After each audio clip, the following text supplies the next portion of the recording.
Hey kids, you're listening to the internet's wettest podcast about video games, consoles, and pancakes. The SML Podcast. Prepare for the SML Podcast.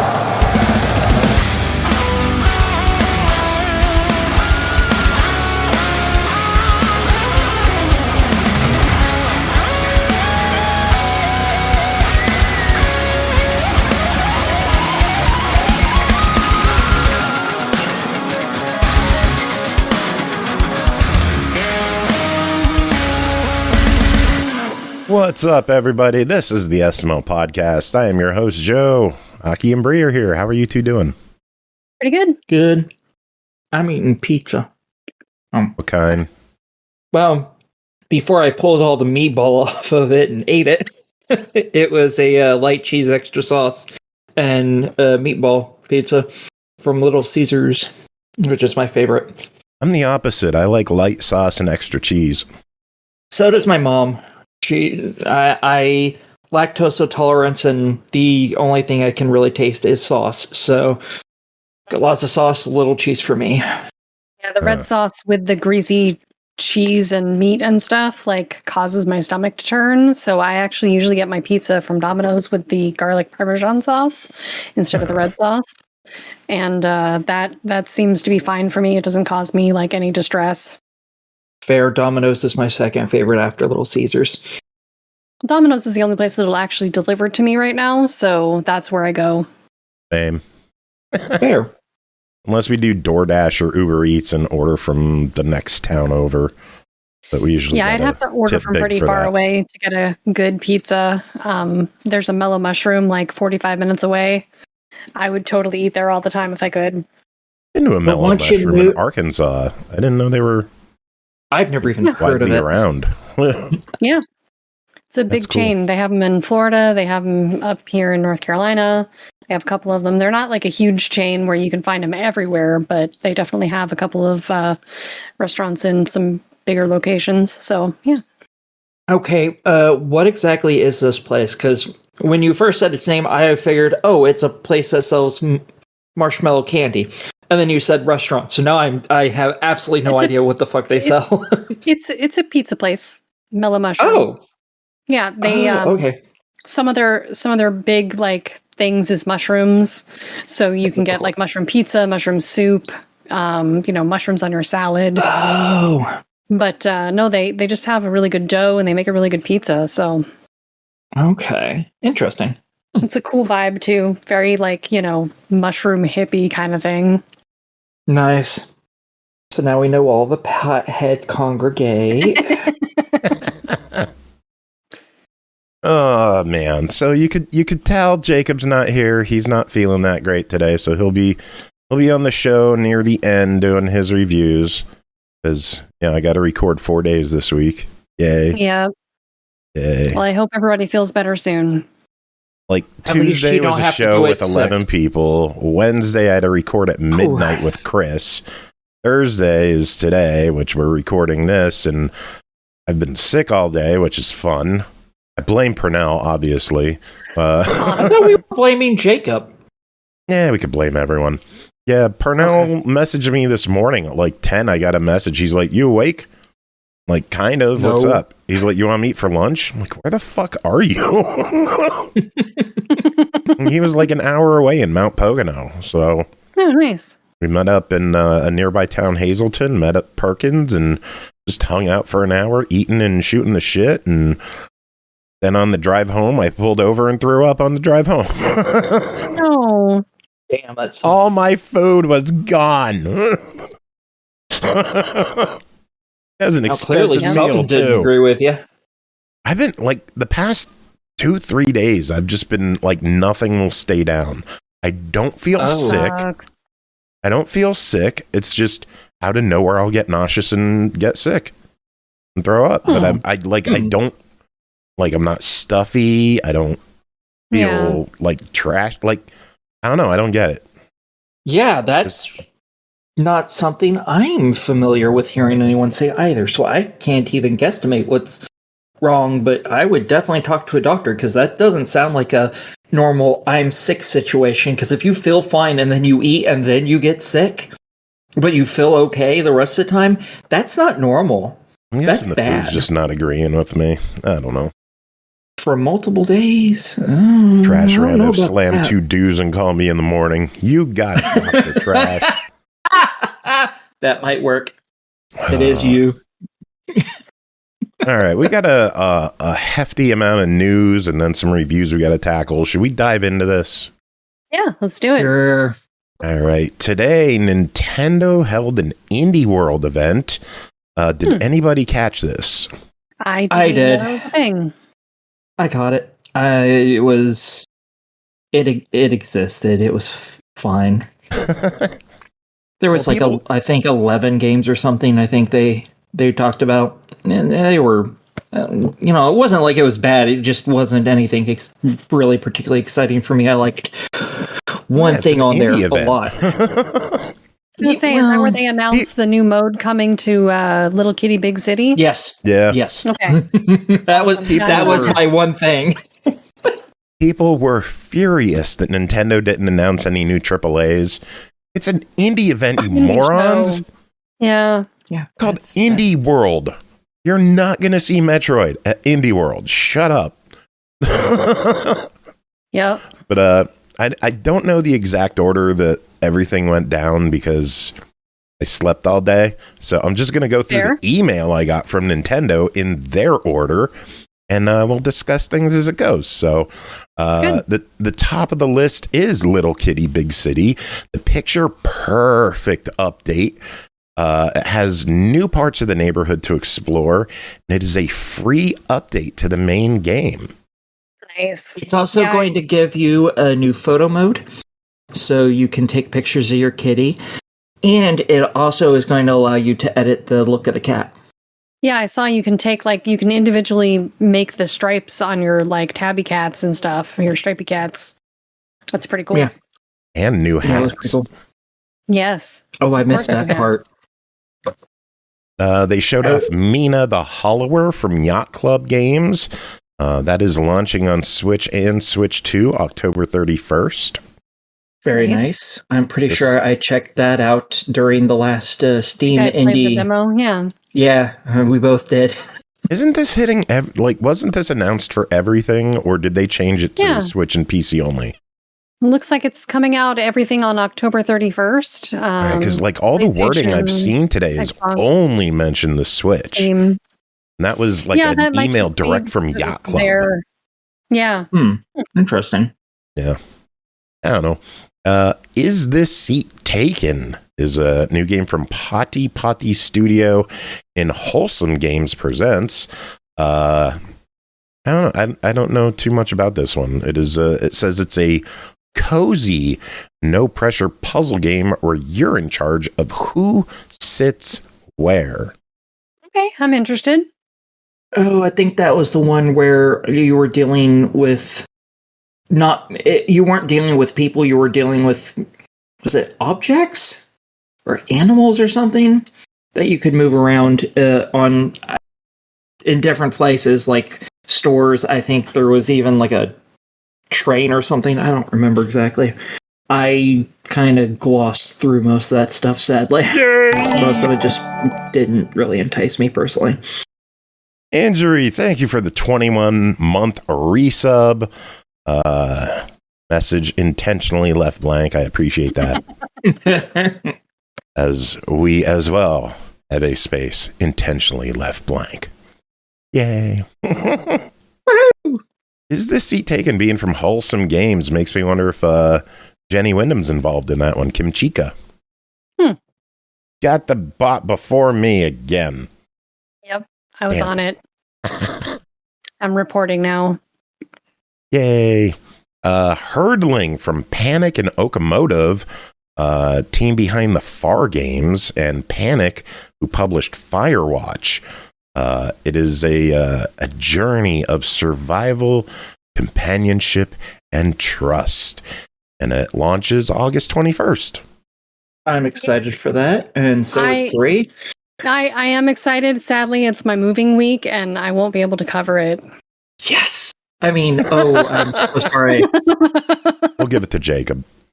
I'll kill him. That's on Game Pass, isn't it? I'm not I think it will be. I think so. If it is, I will definitely play it after I get unpacked and set I up. believe it is. Well Dweller from Kyle Thompson and Top Hat Studios. You play as Glimmer, a bird armed with a matchstick who must burn the wicked queen to save his family. Ooh. That I like the visuals of that game, and it's another Metroidvania since Brunel's not here. I do like the visuals of it. It has a very interesting look. I'm kind of excited for that. Brunel, do you hate the term Metroidvania? Fucking yeah! Are you sure? Bitch, you heard me! Okay. This one hits the Switch next year, 2026. So, Nice. Okay. Ultimate Sheep Raccoon. New game from Clever Endeavor, the Ultimate Chicken Horse team.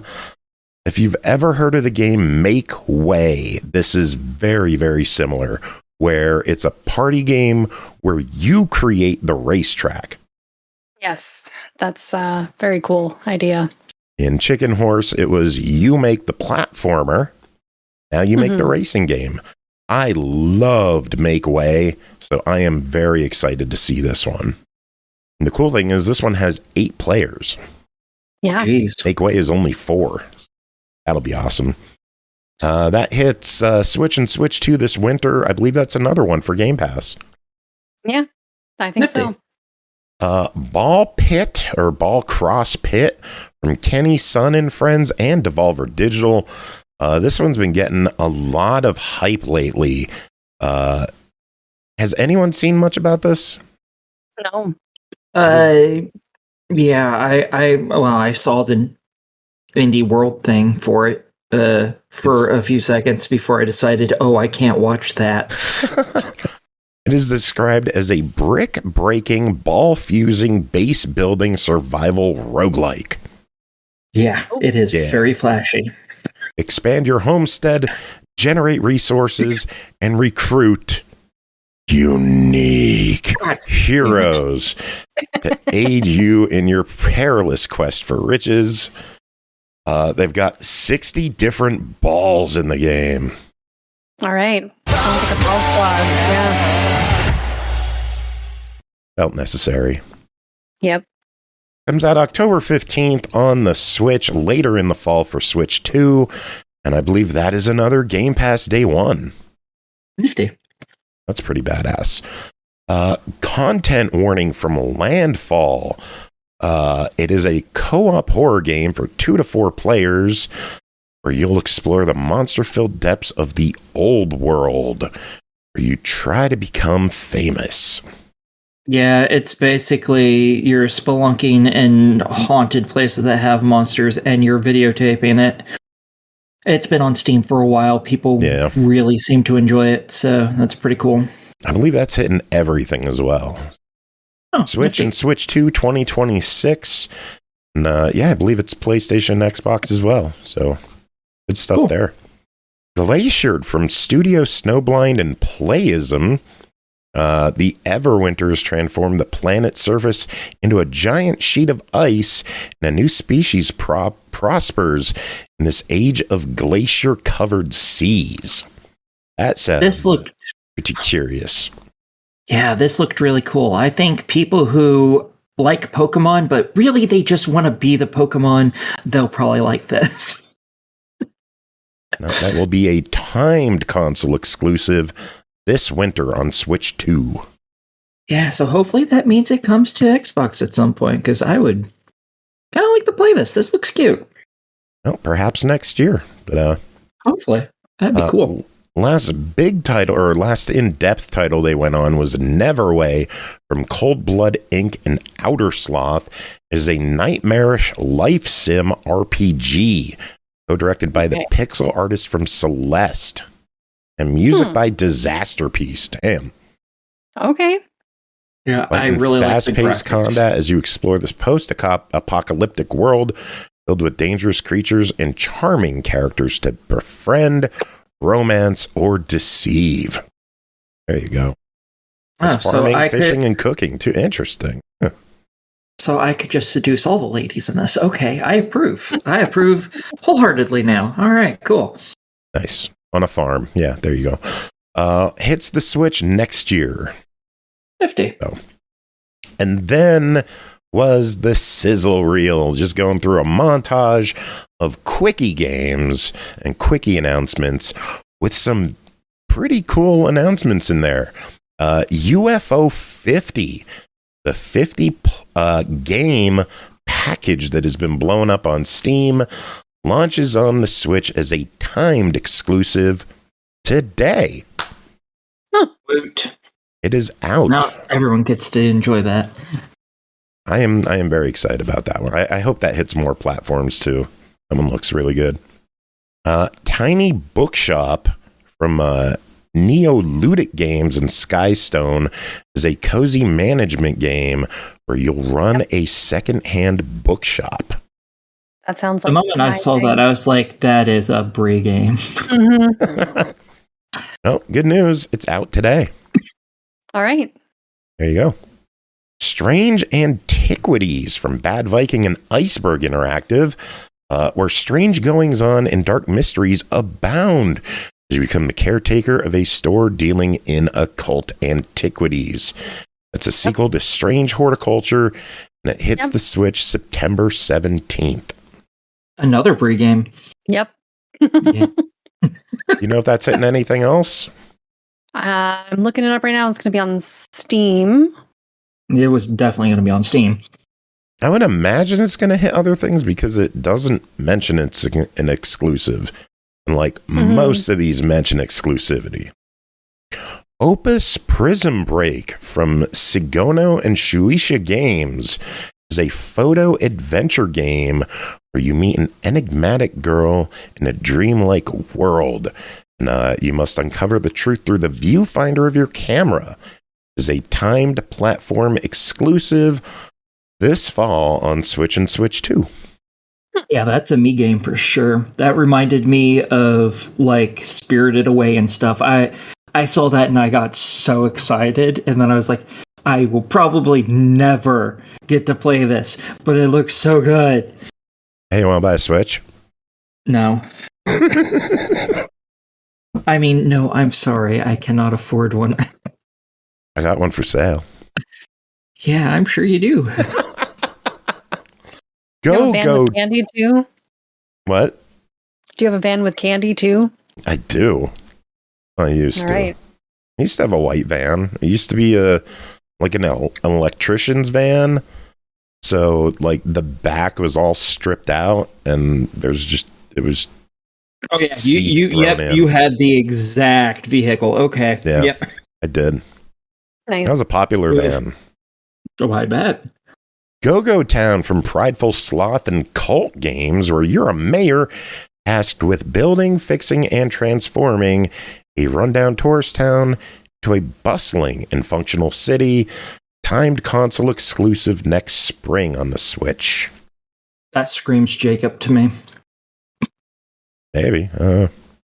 Our buddy Matt PA would be thrilled to hear Caves of Cud from Freehold Games and Kit Fox Games is a 2D turn-based roguelike.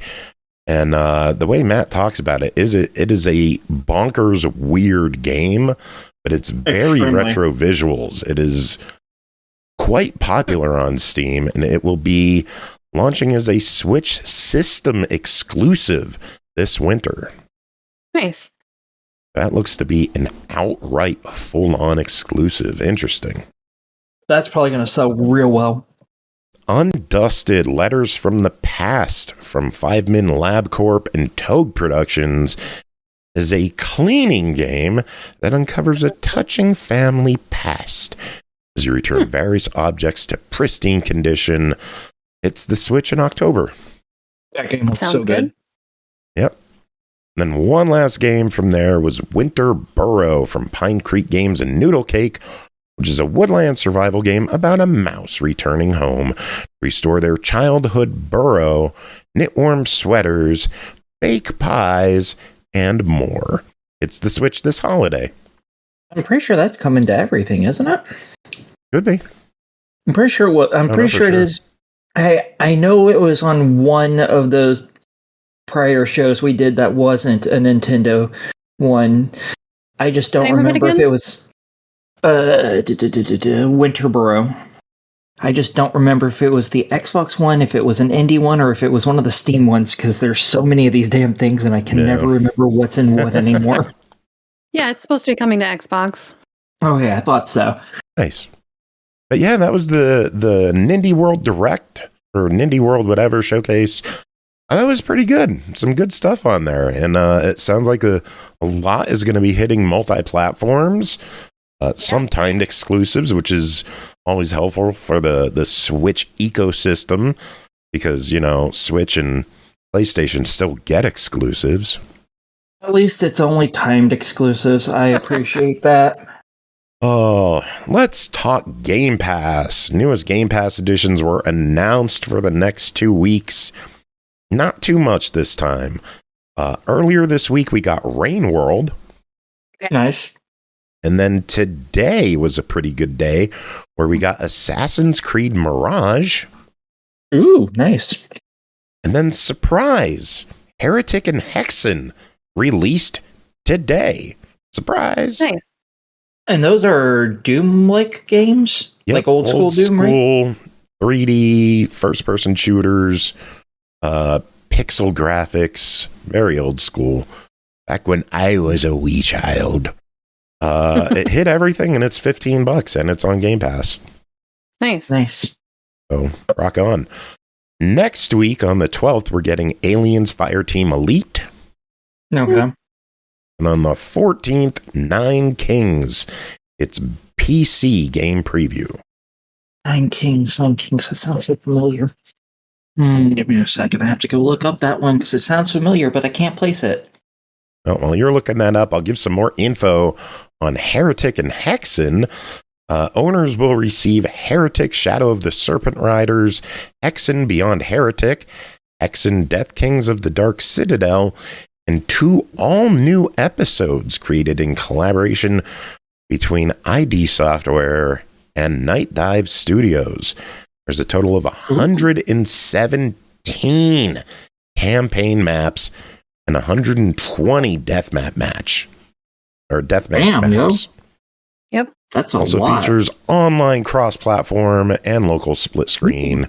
Toggleable enhanced soundtrack from Andrew Holschult, which is really good. Limited in-game mod support depending on the platform you're on, and an array of accessibility options, quality of life improvements, and engine fixes. Ooh, that sounds nice. Yeah, engine fixes. Well, Did you look at Nine sure. Kings? Yeah, I have no idea why that sounded familiar, because it didn't look familiar at all. Proud of you. 3 games are leaving Game Pass on August 15th. Technically, one of them is EA Play with Anthem going away. Bye. Working on that one. Farming Sim 22. Eh. Eh. And this one's a bummer. Persona 3 Reload.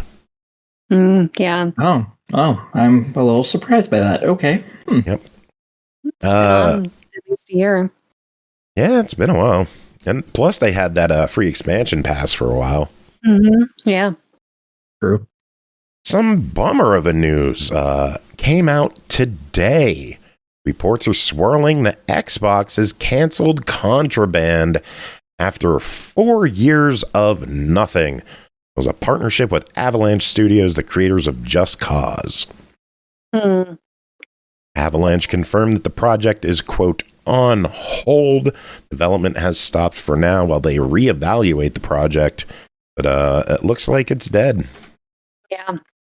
Bummer. Oh, the pain, the sorrow, the sadness. I was looking forward to that one. I like Avalanche. Yeah. I don't know. In a bit of a U-turn for Microsoft, The Outer Worlds 2 and Ninja Gaiden 4 will now both be on disc for Xbox. Not sure if it applies to both the standard and deluxe editions for Ninja Gaiden, but both of them for The Outer Worlds seems to be set. Interesting. I kind of figured they gave up physical media at this point. I guess the backlash from Xbox owners was loud enough to get them to change their mind. Nice. Yeah. Good on them for, letting all the people who can't do the internet part continue to be able to play games. It's pretty cool. Oh, they'll still probably require downloads. Tis a shame. I don't know. We'll see. Tony Hawk was completely on disc, so see what happens. Sony Senior Vice President Sadahiko Hayakawa was quoted in a recent meeting as saying, quote, "In the gaming business, we are moving away from a hardware-centric business model more to a platform business that expands the community and increases engagement." Of course, PlayStation diehards are losing their fucking minds about this.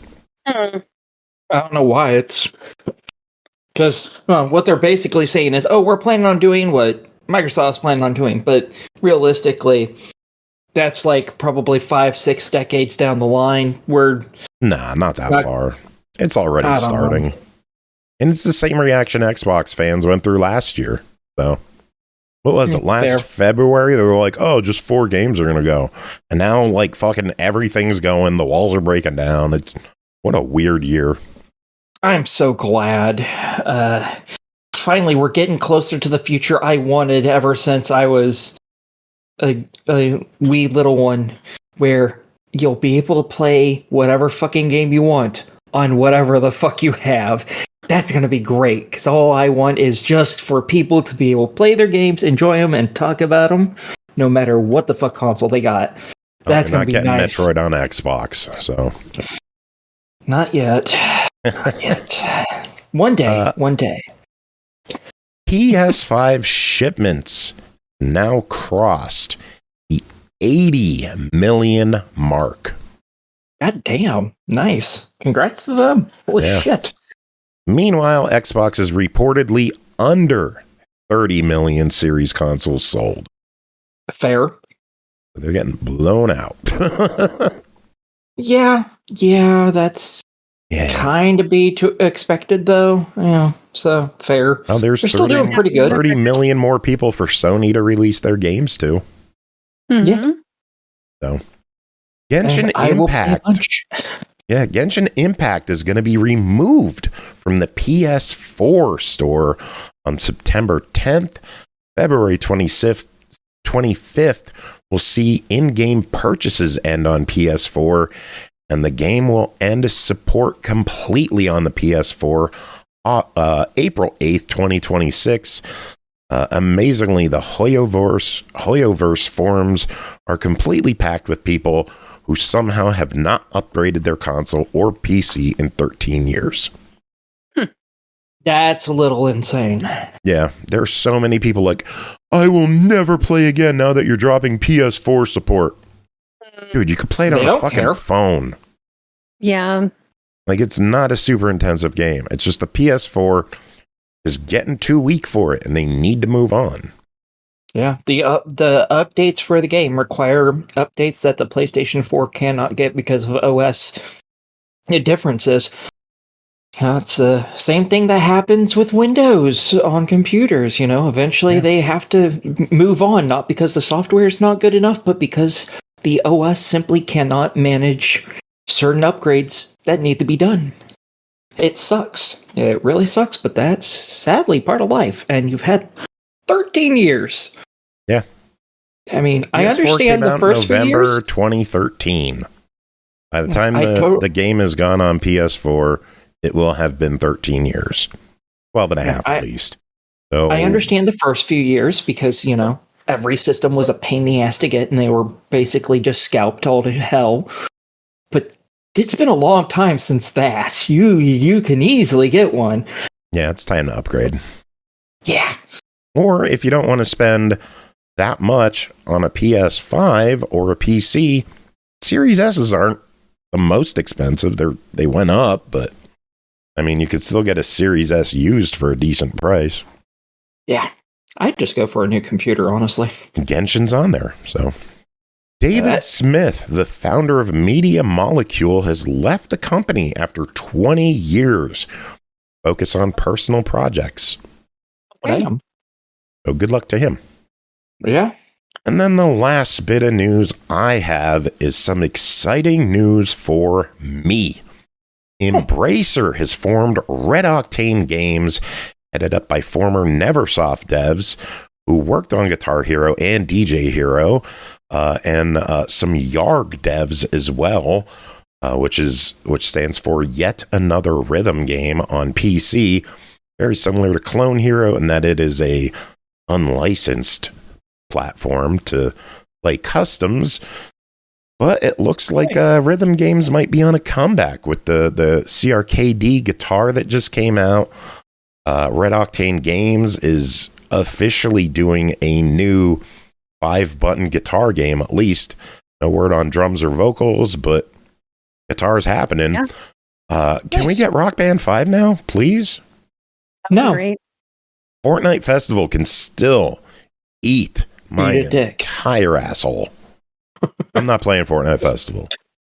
I'm not paying $5 for a fucking song that I don't own. Yeah. Not happening. Aki, what news do you have? My usual, a whole big bag of fucking nothing. Woo! Bri, what news do you have? I got one thing. BioShock 4 is in trouble after failing a progress review. Ugh. The publishers already canceled the BioShock remake earlier this year. But so far, the publisher is confident they can make a good game great, but they're working with game leadership to restructure its path. Sounds like they're doing some overhauls on the game. I didn't even know that there was a BioShock 4 in development, and now I am sad upon all of this news. For like 6 years already. So. Oh no! Yeah. I'm seeing that Take-Two CEO Strauss Zelnick promised that BioShock 4 is, quote, going to come out, and that I can say hand on heart without question. Yep. Well, in another decade, we might get it. Woot! Yeah. I approve. We'll see. I don't care when it comes out. I'll still get it. I fucking love BioShock. Kind of bummed that there was a remake that got canceled. Yeah. Yeah. I'm surprised there was a remake being made. There was a remaster of them all. Why wouldn't they be remaking that already? I don't know. It just if it was Sony, it'd be their 6th remake by now. Fair. That is fair. It is not the last of the remasters. The Last of Us. All right. Any other news, or should we move on to the review portion of this episode of SML? Well, reviews it is then. Yeah. Oh wait, Jacob, what news do you have? Hold on. There's a button for this.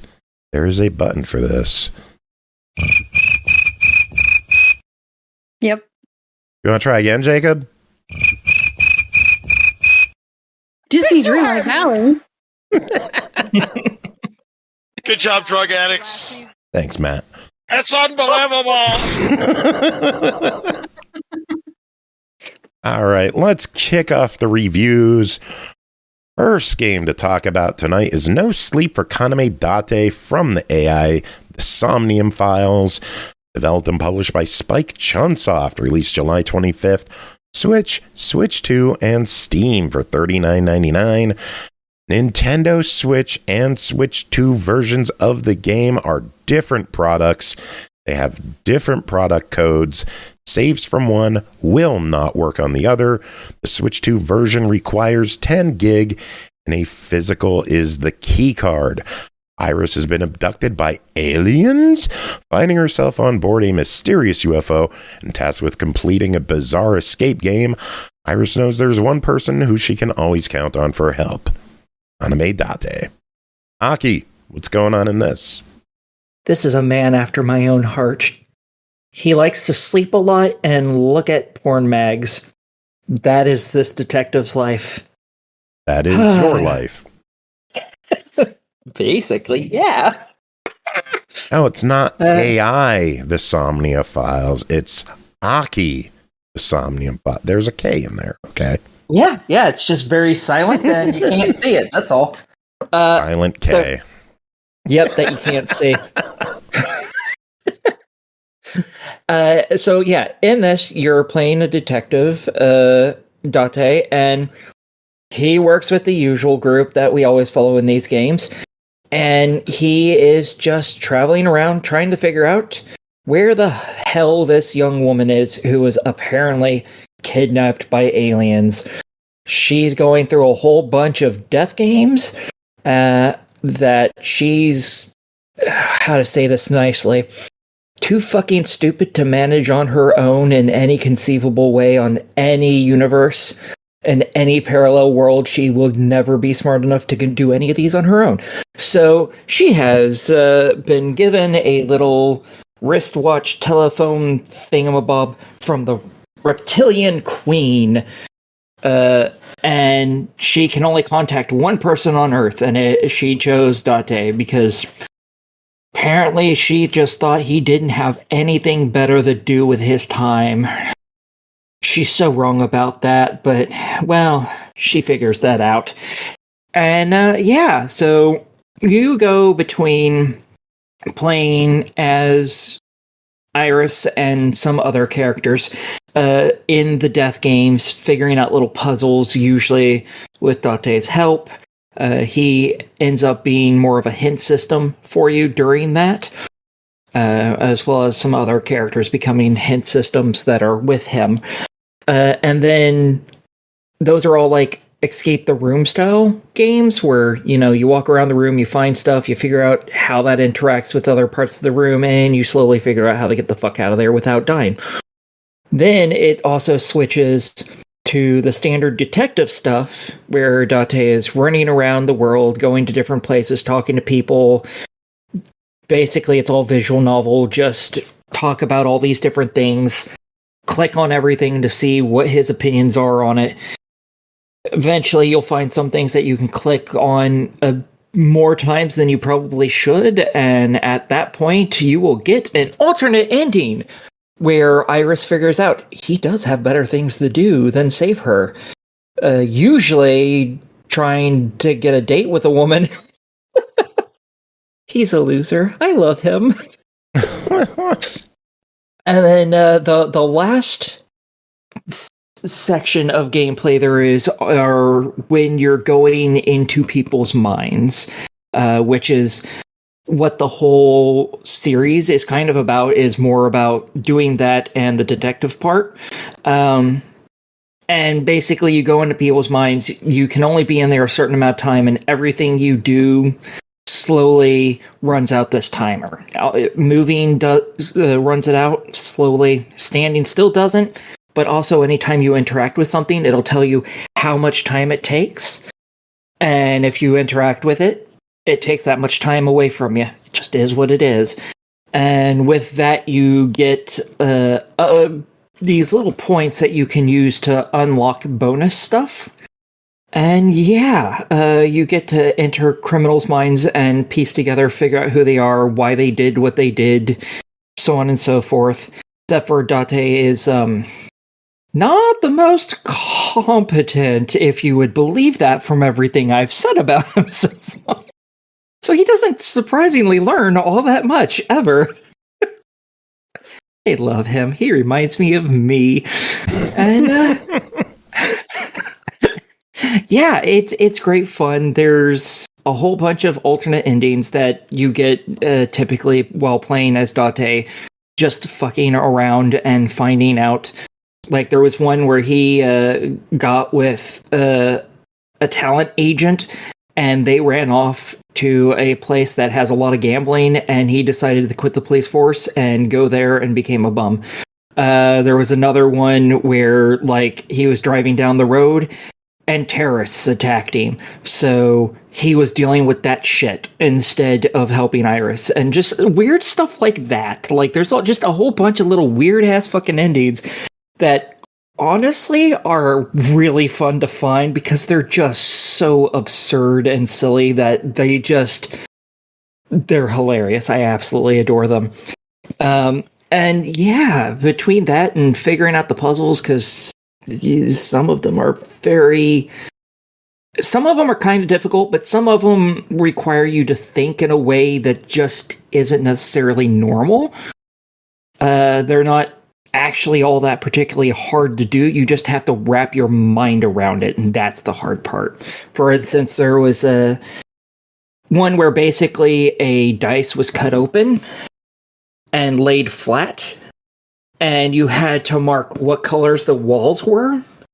And for that, you had to mentally recombine that and figure out, okay, this line would be this color of wall, that line would be that color of wall. You just had to figure that out. You could see the full thing elsewhere, but you had to map it out on this flattened one. And that became very difficult just because of how it's shaped. So that's typically the difficulty of this game, is mostly stuff like that where it's not particularly actually hard. It's just you have to get your mind to work with what they have in front of you, because it's not exactly the normal way you'd expect to see it, if that makes sense. And yeah, it's a real fun game. And until I get more games that I have to review, I'll probably be playing and working on 100%ing this, because I really liked this game. I honestly may have liked this more than Wu Chang, and I fucking loved Wu Chang. I might like this more than that. Yeah, that's high praise. All right, well, it's a $40 game. What is your verdict on No Sleep hell for yes. Kaname? I get the finish. Thanks, Jacob, Sorry. for cutting me off. Exactly. Damn it, Jacob. You can't do that. Proud of you. Anything else to say on that one? Yeah, if you aren't sure if you like it, go grab all of the games. I know it'll cost more, but you'll thank me later, I promise. Fair. Yeah. There's 3 of them, and they're all worth buying. You should get them all and play them all, and you don't even have to play them in order. It does help a little because you get introduced to characters, but they're all great. You'll love them all, I promise. Just go buy them. Cool. All right, next up, Tales of the Shire, the Lord of the Rings game. It's so weird to say that. Developed and published by Wētā Workshop, developed by Wētā Workshop, published by Private Division. I didn't know they were still around, really. Released July 29th on Series X and S, Switch, PS5, and PC for $34.99. Welcome home, Hobbit. From the creative studio Wētā Workshop, live the cozy life of a hobbit in the serene landscape of the Shire. Discover, decorate, and share in this idyllic corner of Middle-earth. Join friendly hobbits and familiar faces awaiting your arrival in Tales of the Shire, the Lord of the Rings game. Bri, what is Tales of the Shire, the Lord of the Rings game? This game, excuse me. What's the game? It's a Hobbit life sim where you role play as a Hobbit. Tales of the Shire, a Lord of the Rings game. No. No. No. The Lord of the Rings game. Oh, the Lord of the Rings game. Okay. I don't like that. That just hurts my soul. I know, it's so weird. But The Lord of the Rings is the name, so it's The Lord of the Rings game. Yeah, I totally understand why it's there. I hate it. I hate it on a linguistic. So for the next 20 minutes, we're going to discuss the title of this game.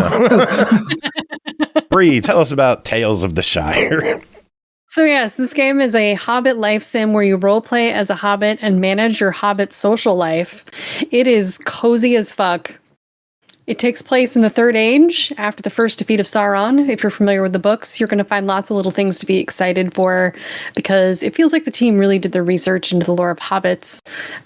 Even if you're just a movie fan or a casual fan, I think you're still going to find a lot to love here. You start out making your hobbit. I'm basically a hobbit in real life, sans the hairy feet. So I made my character to match me. You can choose your body type, size, facial expression, which are things like grumpy, jolly, snobby, and perky. You can change your facial features and hair from a variety of options. You can also change your gender.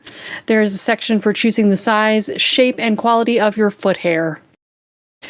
You can randomize your appearance with a button. You can also, you get to choose from some of the basic outfits to start with. You aren't limited by gender either, and I think the best thing is you can change your mind after character creation, and you can redo your Hobbit anytime you choose in any way. You can even change your name. And there is a name creator that uses suggestions from the Lord of the Rings lore, or you can enter your own. I went with Gilly Gamwich. Do you mean the Lord of the Rings lore? Yes. Yes, I do.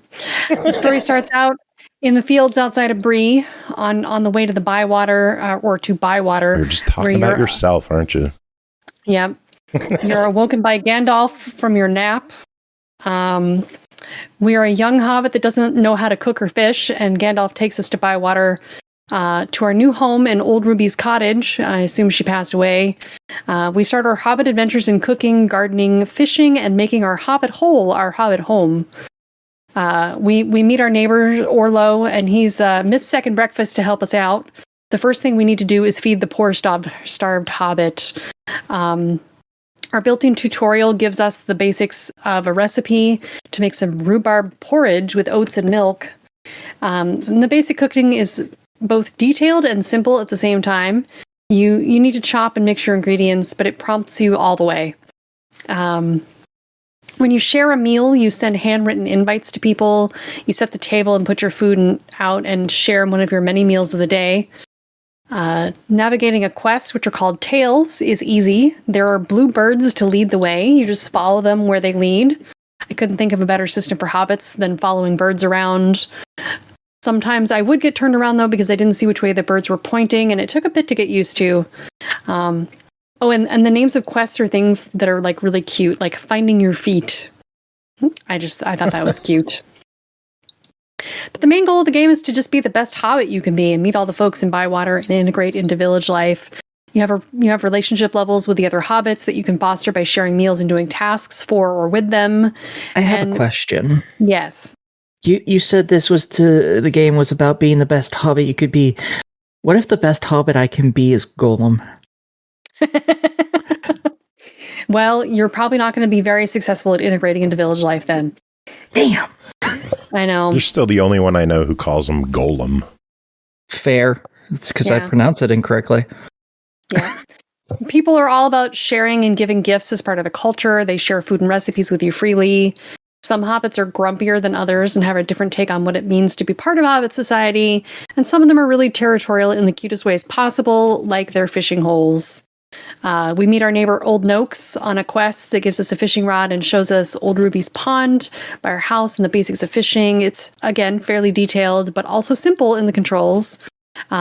Fish have preferred locations, seasons, weather, time of day, and you get an encyclopedia to track all that info. You have to cast, reel, and fight your fish like many other fishing mini games, but this one feels a little more realistic than some. There are garden plots outside your home, and other hobbits will share seeds with you. You can also buy seeds in the shop. You can forage for different kinds of foods like hazelnuts and berries. You'll know forageables are nearby if you see butterflies, which you can then chase to go find the thing. It's really cute. Gardening is very forgiving in this. If it's not tied to seasons, you can forget to water your plants, and instead of dying, they'll just take longer to grow. You have small garden plots you can grow just one seed at a time. It's not fully fledged farming, it's just like subsistence farming, because cooking starts in the garden, and that's why I chose to grow mostly vegetables.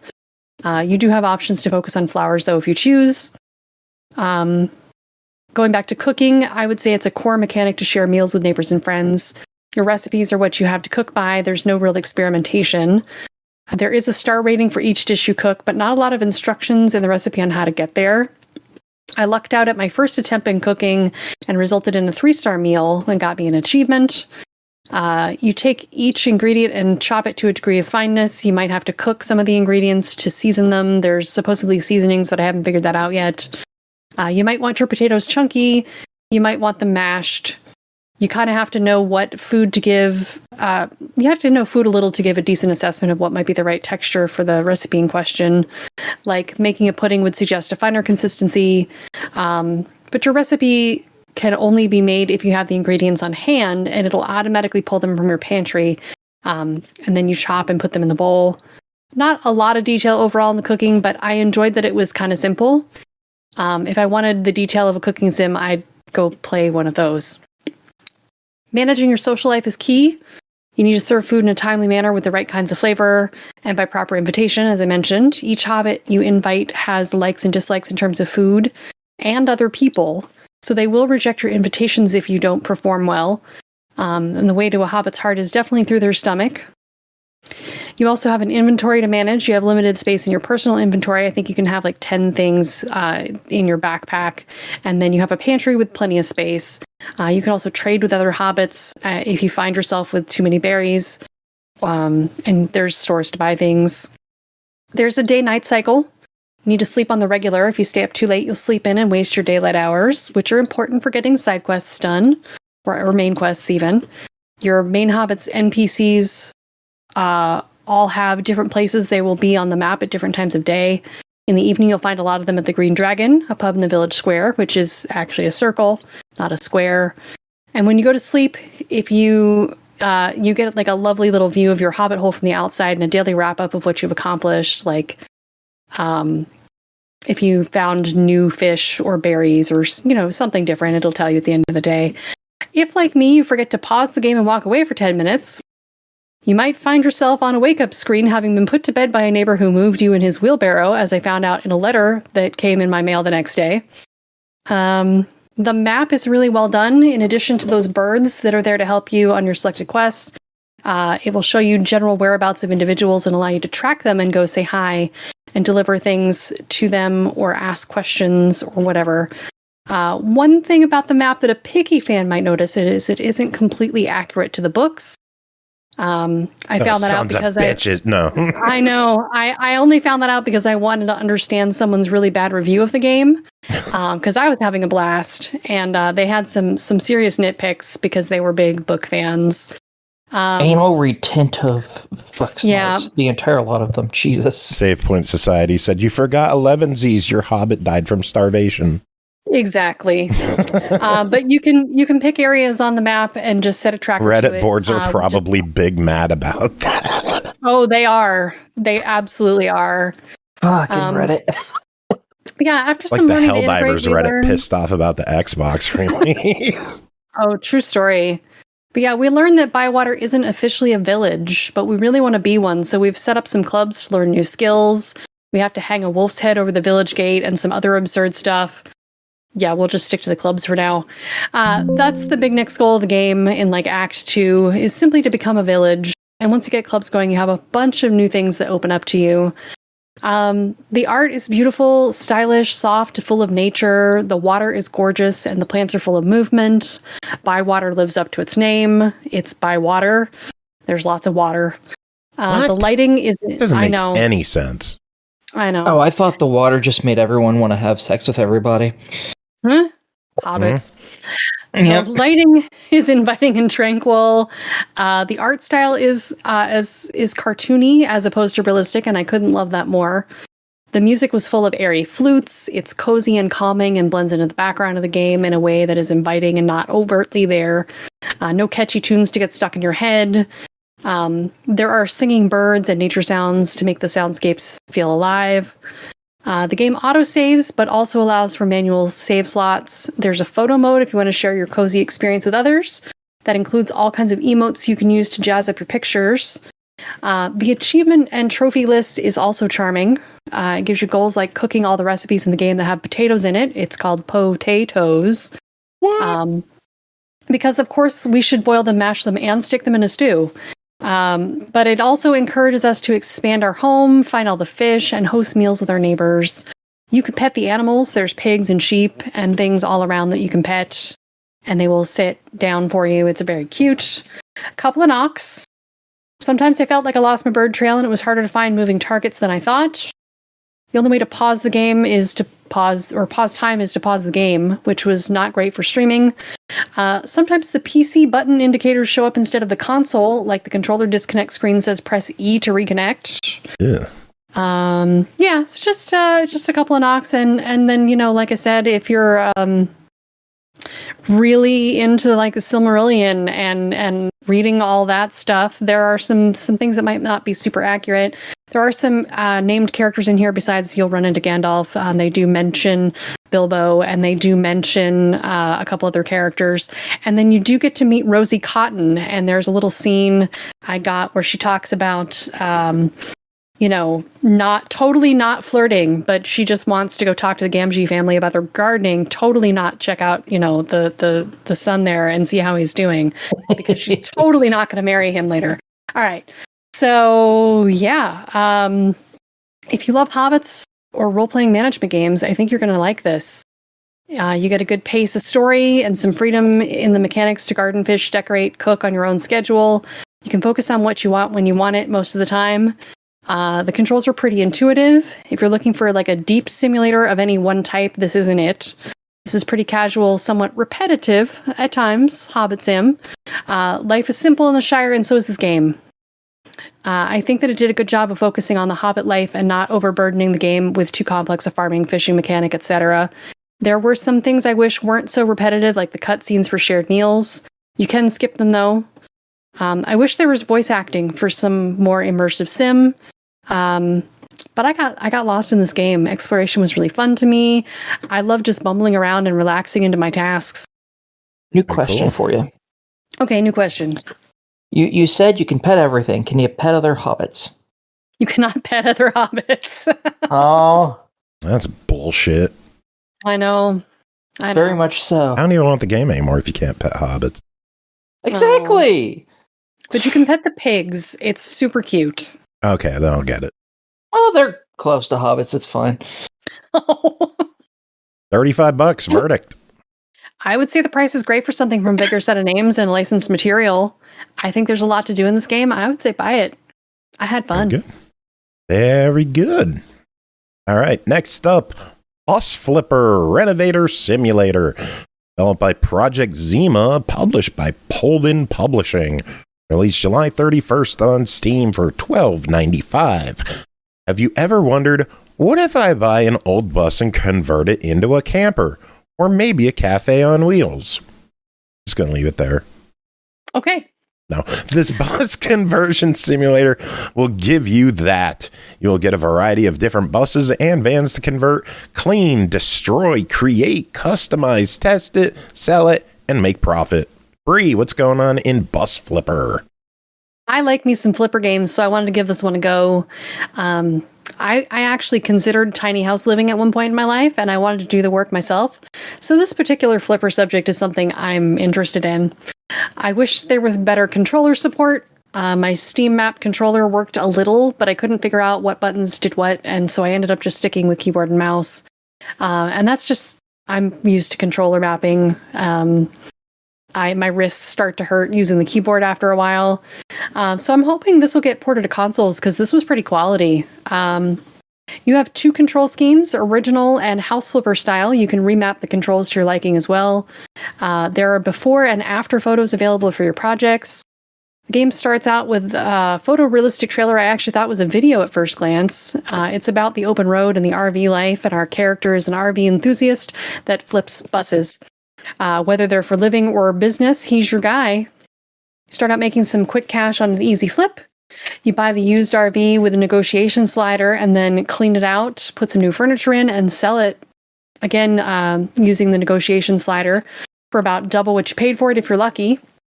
The negotiation slider is like a little mini game that shows a bar and rapidly moving slider, and you have to wait to press the button until it's in the green zone, and then you get like either minus or 20 or plus 20% when you're buying and selling.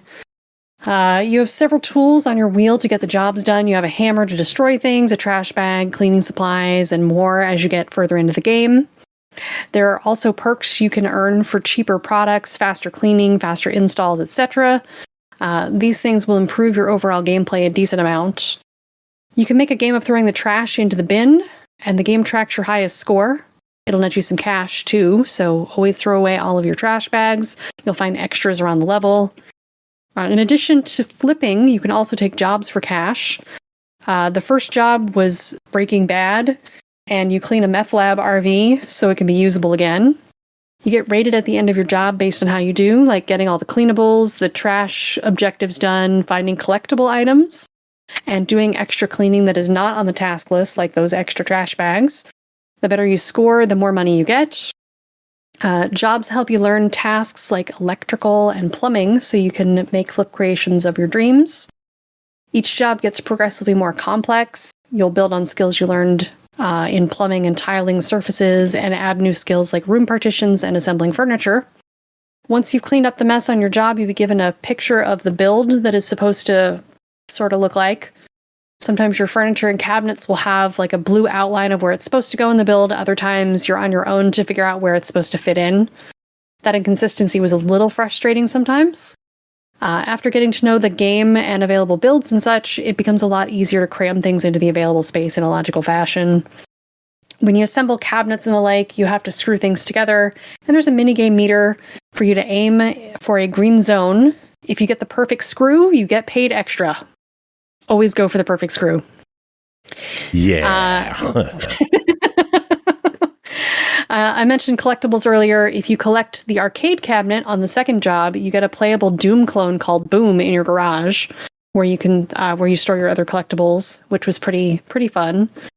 It does use weird controls. It doesn't use WASD to walk. It uses the arrow keys, which was confusing why they chose that, but whatever. You also have trips, which is things like cleaning challenge. You can try and clean up an RV as fast as you can for money. I would wait until you get the faster trash pickup and the faster washing perks to get an S or an A rank. You have a task sense that highlights things you need to do next, like areas to clean or hidden trash. It highlights everything in yellow under the category of task you're on. So, like, if you're cleaning, it'll give you cleaning stuff. It's not going to show you where trash is unless you've got your trash tool out. There is also a counter or percentage bar of tasks, like how many pieces of trash you still have to pick up or things left to assemble. So it's very good at telling you what you're supposed to be doing or what you still have left to do to finish the job. The furniture and cabinets are almost everything you touch is highly customizable. Click on the object in question, even after it's been installed, and you can hit C to customize. And from there, if it's like, say, a cabinet, you can change the color for the base, the tops, the accents, everything. And there's options for different woods and metals. It even has a full color palette to change whatever paint you want to whatever color you want. You also have a home base you can upgrade with a garage for your tools and a parking spot for your RV. You can pick up jobs from there on your laptop. When you go to jobs, you can drive the RV. You can also skip that part if you don't want that flavor activity eating up your flipping time. You can also lay down and sleep, but you'll snore if you do. The game has some future updates planned. The next one is new buses, jobs, a rework on partitions, and cleaning, and there will be a photo mode. Some room for improvement on the game, though.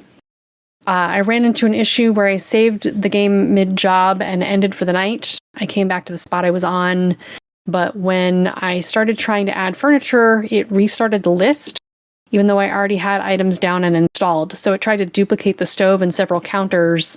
I ended up having to back out and do the job over to get it right and get paid. Wouldn't have been as huge an issue if it wasn't already so far into a complicated job. I also ran into some issues with flooring placement on the double-decker bus. There seemed to be no angle at which I could place the remaining floor tiles I needed in the corner of the top of the bus, and the only solution I could find was to single-handedly remove all the previous floor tiles using the mouse wheel click and start over from that corner. I was not amused. I later learned about changing snapping mode by accident because the cat stepped on the keyboard.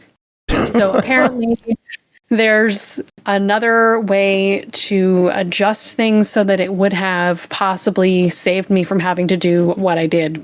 But I got through it. I also wish there was a way to redo missions because I missed some collectibles and I'm kind of miffed about that. So yeah, there's no way currently to redo the missions you've already done. That made me a little sad. But as far as Flipper Sims go, this one was pretty fun. It's very similar to a house flipper style game where you get the property that you want to clean first, you outfit to a customer's needs, and then sell it. I thought the guided style of jobs were more fun than the freedom to make my own buses and flip them, though. I did like the variety of buses. You've got VW vans, school buses, RVs, and more. As much as I might grumble about the controls from the standpoint of being stuck on mouse and keyboard, the controls were pretty standard and easy to pick up. The graphics were pretty standout in the sim genre. They didn't skimp on that at all. And I don't even have a good graphics card. So I was highly impressed. I'm running like a 1450, seriously. I don't know what that means. I'm dumb. It's better than the 760 I used to run. It's terrible, is what it is. I should be running at least a 2000. So yeah, I had fun with this. Ooh, clocks in at $13. What do you think? I can absolutely give it a buy it at that price. Very cool. If you get it in the next week by August 14th, you could get it for $9.71.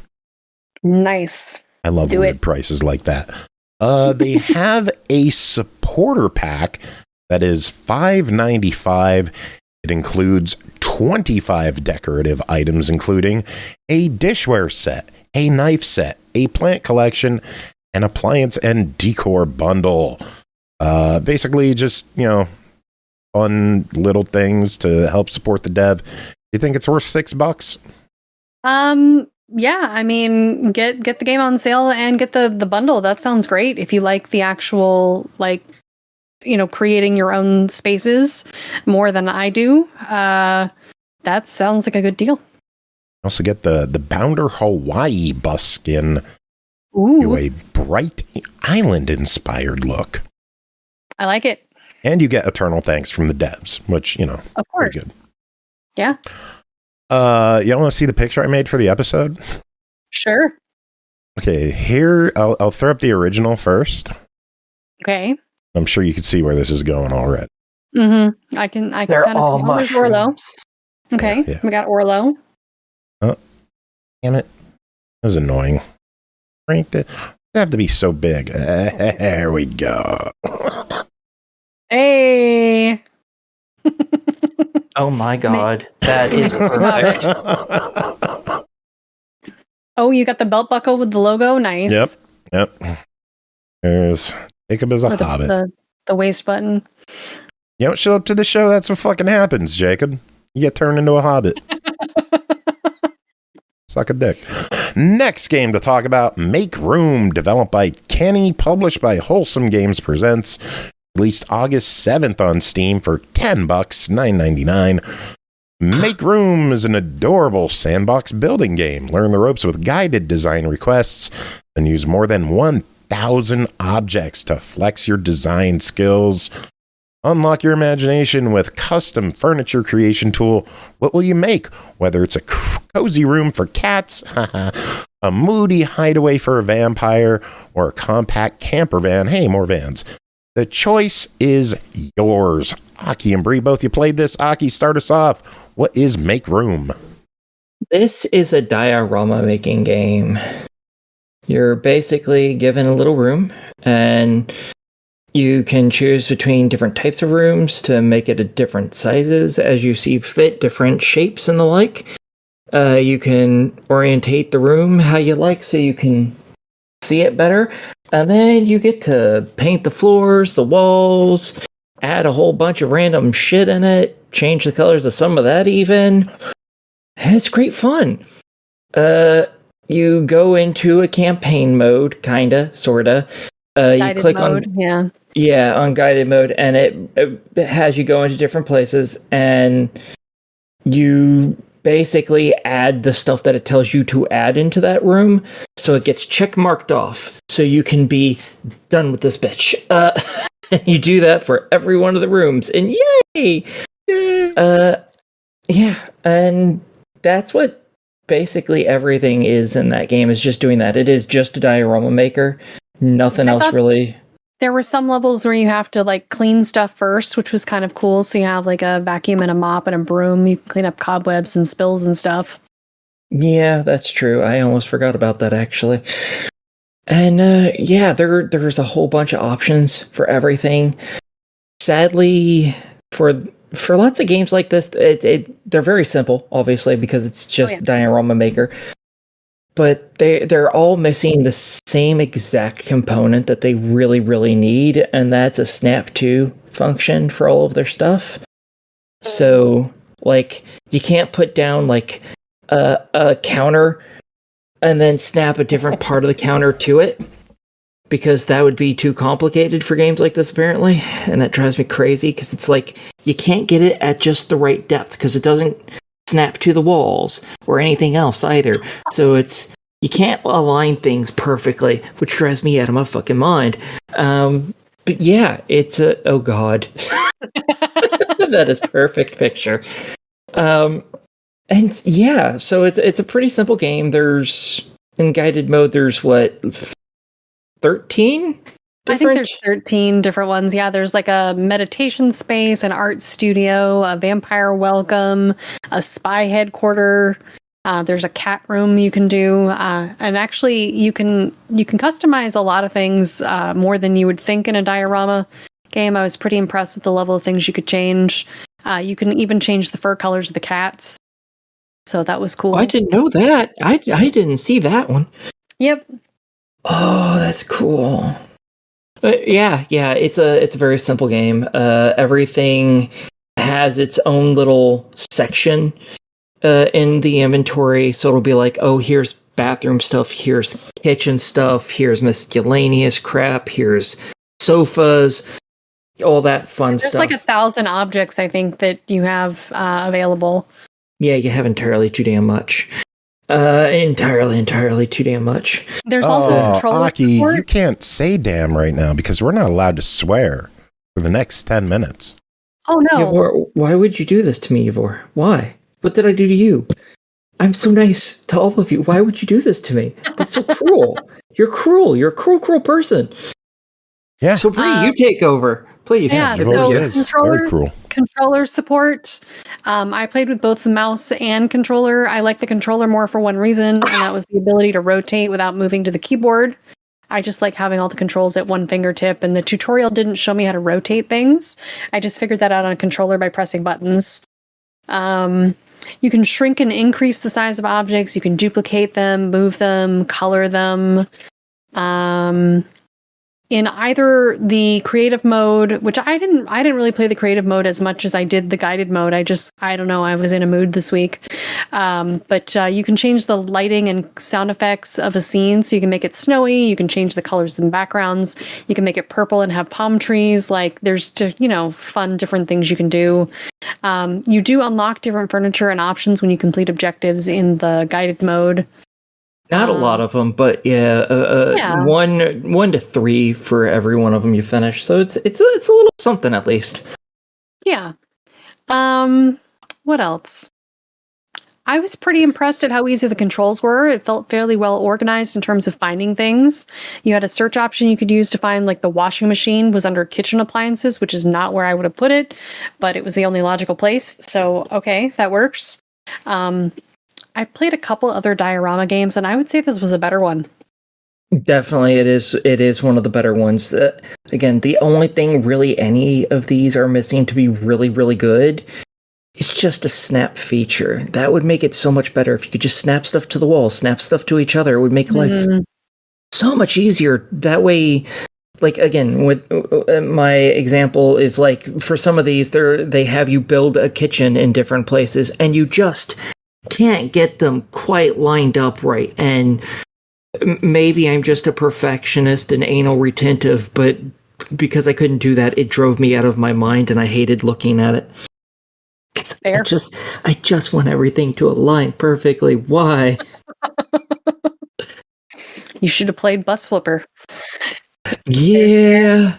Multiple different snap modes. Thanks to my cat for figuring that out. That'll teach you, Aki.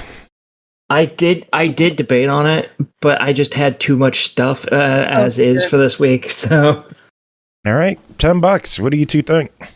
Yeah, I think it's fine for what it is. Yeah, if you like diorama games, then yeah, this is one of the better ones I've played. So yeah, totally worth it. If you don't like diorama games, like every other diorama game on the planet, this isn't going to change your mind. So I can agree with that too. I think it's fun. Very good. If you buy it by August 14th, it's $9. So save $1. Even better. All right. One last game for this crew to talk about is Catto's Post Office. Developed by In Shambles Studio, published by Cult Games. It's August 4th on Steam for $4.99. Deliver mail as Catto, the town's dedicated post cat, while meeting unique friends in a vibrant, cozy town filled with kitty residents. As you explore the colorful town, encounter adorable residents and brighten up their day by helping them with silly little tasks. Bri, what is Catto's post office? Cute cats! A meow button! Knocking things over! These are some of my favorite things. In this cute and catty wholesome adventure, you play as Catto. It's Catto's birthday, and it's National Belly Rub Day in this cat run world. Ooh. And we deliver messages through the post office. It seems everyone has forgotten Catto's birthday, and he's trying not to be sad about it. Aww. We travel around town and deliver packages and run errands for the cats in town. There's a cute cafe, a bakery, a sleepy cat that stayed up late meowing all night, and more. You can kick cans and knock things off counters. There are hidden rubber ducks to find, and you can meow and chatter at birds. It's all very catty with puns and all the things you would want in a cat-based game. There are old cats in a nursing home, and you have to help them do things because they're old and they don't want to get up from their comfy spots. There are cute achievements for doing cat stuff like meowing a lot, knocking things around, sitting in a box, and yelling at birds. You can you'll have to play the game twice if you want all the achievements, though, because there are different options you can make that are contrary to your other decisions. Teak, please stop. Is there no saving and loading a save in this game, so you can do it on one thing? The two choices in question, you would just have to play the game twice. But that's fine. It's a short game. Okay. I played this with the Steam controller. page says what, like an hour-ish game? Yep. And it's works great with controller. It's Steam Deck compatible as well. The art is very cute and colorful. The music was delightful and uplifting. But yeah, this is a very short experience. Takes less than an hour, maybe a little more if you're trying to find every last hidden thing in the small town. As such, being so short, I don't want to ruin the ending for you. It's a very cute story that I would recommend to a younger age group. There is no voice acting, just text, but the language was simple. The font was really easy to read. The characters are really cute. It was a darling environment to explore. I don't know that there's much more to say about it without giving away the ending. Let's tackle the key features listed on Steam. Yes. You tell me how good the feature is. Okay. First up, many cats to befriend. Oh my gosh, there were so many cute cats, and they're all doing adorable little things, like the Eepy cat, who stayed up late. You've got the one who's looking for a special coin. You've got one who totally forgot where she lost her package. There's so many cool neighbors to find in the neighborhood. I wanted to pet them all. Mail to be delivered. Again, you have all these little quests to deliver the mail because you are the mail cat. You go around and even like when you're at the bakery, you have to help out while you're there delivering the package. You go back and forth delivering the packages, and it pays off in the end. Cozy and wholesome vibes. If I could swear right now, I would swear about how cozy and wholesome they are. You could say flippin' adorable. It is flippin' adorable. It is so wholesome. Wholesome AF. Sweet. A meow button. Heck yeah. Just meow your little head off. It's fabulous. Sweet. Things to knock over. Oh my gosh. You can knock over like every pot. There's cans you can kick. I think there's even achievements for trying to kick a ball into a goal. You can kick the cans into the trash bin. So many things to knock over. Very catty. Very good. And finally, a truly unique experience. It is. That wasn't on the Steam page. I'm just being a jerk to Aki. I know. $5 verdict. I would say buy it. Like I said, it's definitely for younger audiences in my experience, but it was very cute. It's a short and sweet experience. I would say go for it. It's a good price. Very good. And if you pick it up by August 18th, it's $3.99. So you could save $1. Even better. $4 for an hour. Sounds good to me. Yeah. Going on my wish list. All right. Well, we are done with this segment of the show. We're going to take a quick little break, and we will be back with Jacob, and Aki should still be there. And Bri, you're doing stuff. What are you doing this weekend? I am packing, like hardcore packing. Oh my. I've got, things to get rid of, my kitchen to sort and organize and pack. And I've got some other errands I need to run before I leave the state. So I'm getting all that done this weekend. Very good. Yeah, I'm running out of time. TikTok. Indeed. TikTok. All right. Well, we will be back in just a moment. Bri, any final words? Man, you just totally put me on the spot and I was unprepared. 10 minutes is up. Is it? Fuck yeah. Oh, thank fuck for that. I was going to have a goddamn aneurysm. Like, y'all don't understand. Legitimately, my head starts to hurt from not cussing.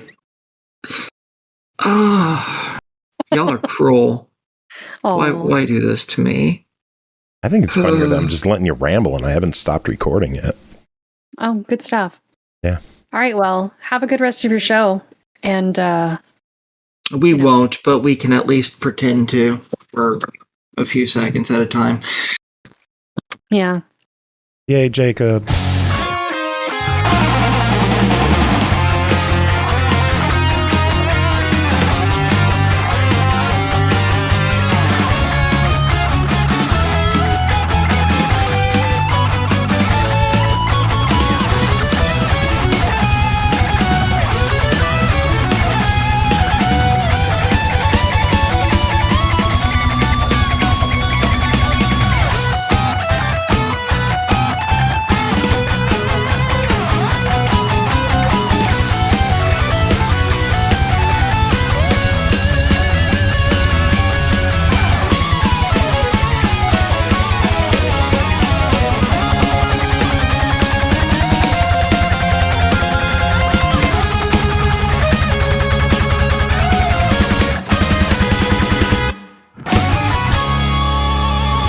Welcome back, everyone. We have more reviews to take care of. Aki's still here. Jacob made it. Yeah. Only barely. That's more enthusiasm than I was going to give you. Fair. Yeah. What's up, Jacob? How's things? Well, I've been sick a bunch. I had a stomach virus that I was just getting over. And then I got a second one and threw up a bunch. And now I'm back, but very svelte. Looking hot and sexy just for the end of bikini season. I'm glad you don't do video on this show. I know, otherwise we might actually, get viewers. Or all those people who want to see those sexy bears. No, if you did video, we would probably finally get emails, though. Angry Nigerian emails. Oh, I was thinking like Nigerian. HR required emails for sure. Twitch emails threatening us with a shutdown. It's all right. I'll just start recording from inside of a jacuzzi. Oh well, you're a friggin' hobbit on this episode, so you're stuck with that. Oh, okay. I mean, you saw the picture.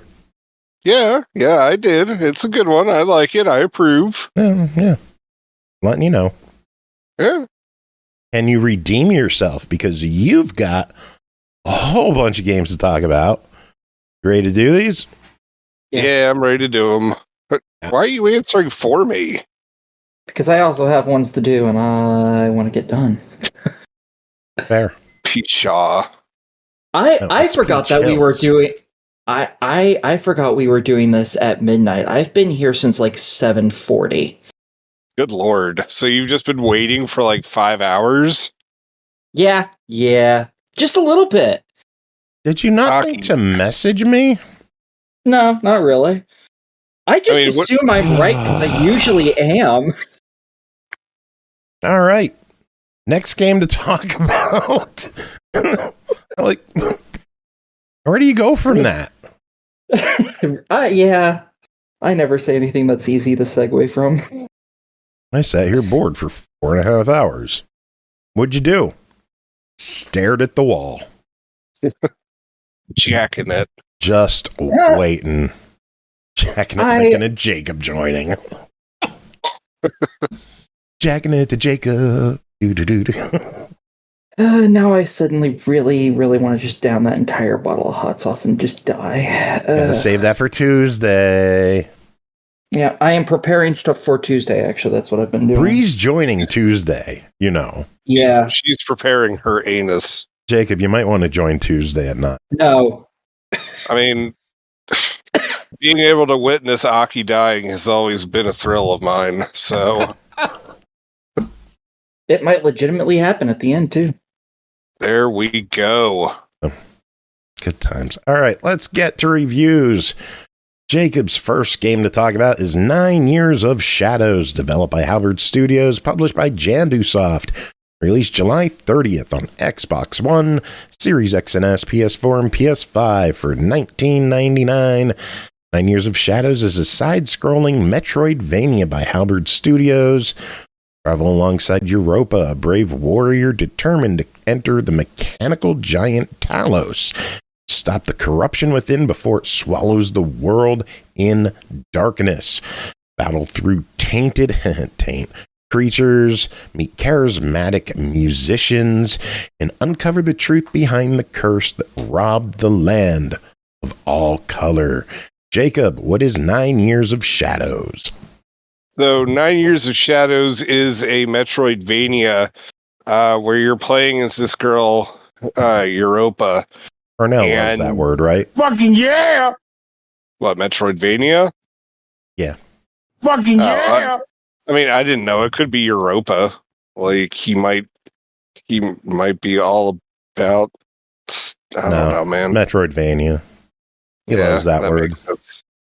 I was expecting to hear his voice again. Fucking yeah! There we go. Okay. Anyway.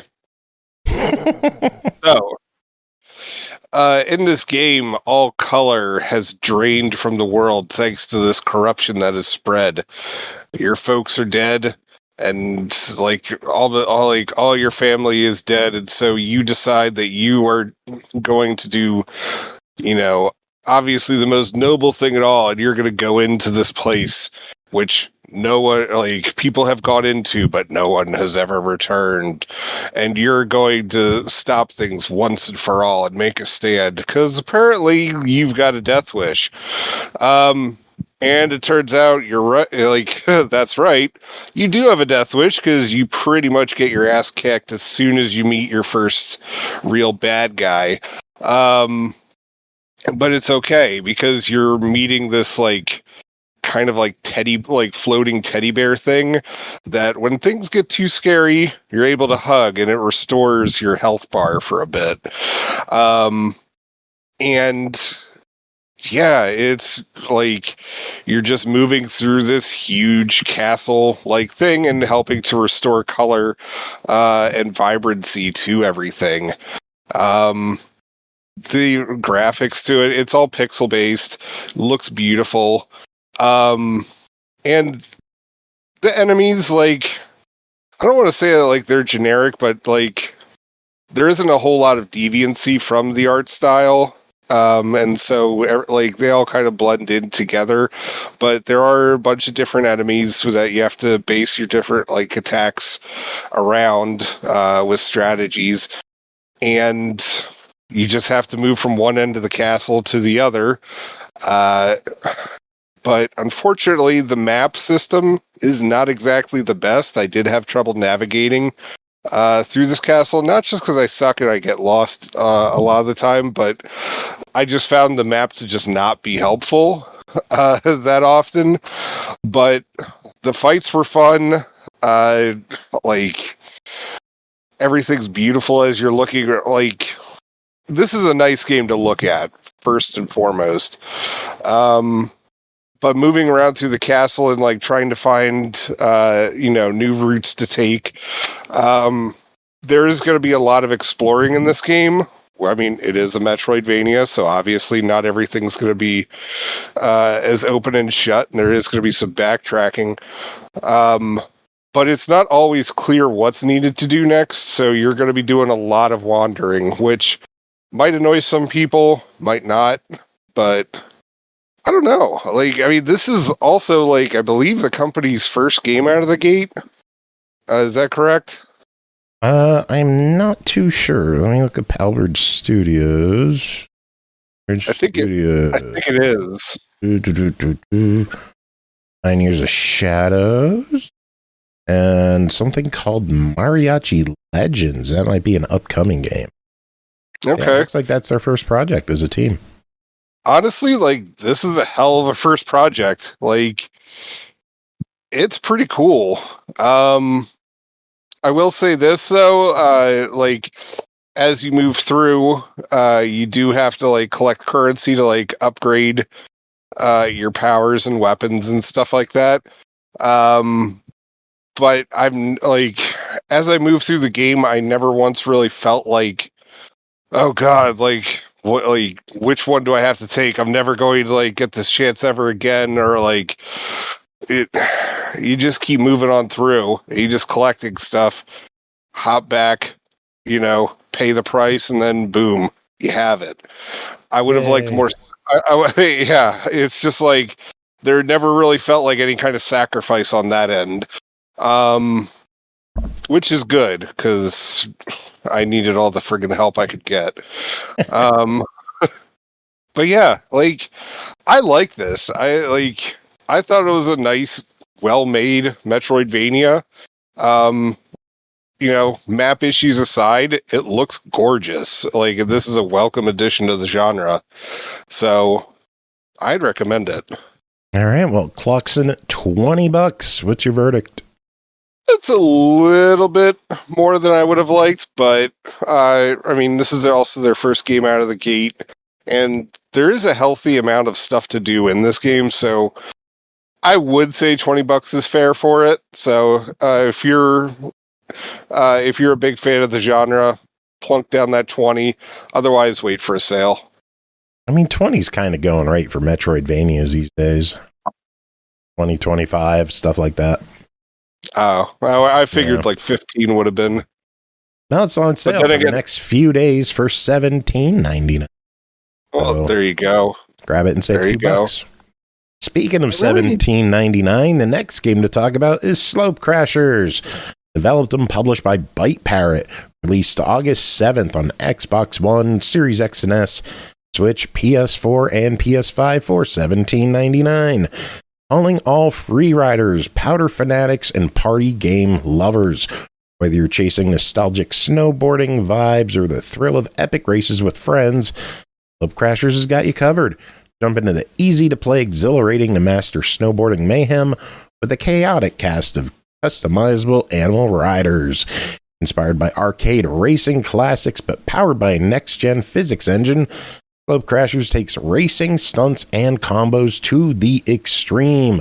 Grab your board, or maybe a frying pan, and carve through 20 diverse No, there's a better word for that.